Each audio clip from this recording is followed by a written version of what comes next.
चला आज गणपती बाप्पांच्या गजानन या नावासंबंधीची कहाणी जाणून घेऊया। गजानन हेही आपल्या गणपती बाप्पांचेच आणखी एक नाव आहे। यामागे एक कहाणी सांगितली जाते ती अशी। पार्वती मातांनी त्यांच्या शरीराच्या मळापासून एका बालमूर्तीची निर्मिती केली। त्या बालमूर्तीत पार्वती मातांनी प्राण स्थापित केले। त्याच बालकाचे नाव मातांनी गणेश असे ठेवले।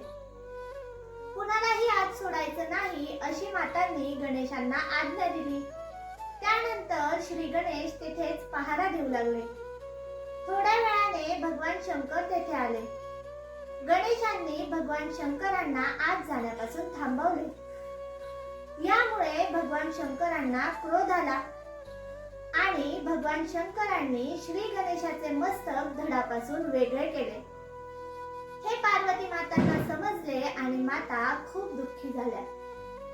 त्यानंतर भगवान शंकरांनी आपल्या सेवकांना आज्ञा दिली की जो प्राणी पहिले दिसेल त्याचे मस्तक कापून आणा।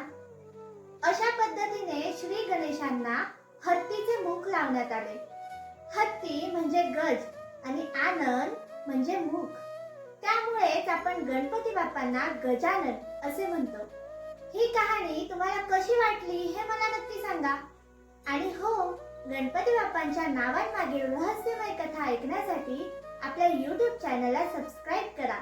बोला गणपती बाप्पा मोरया, मंगल मूर्ती मोरया।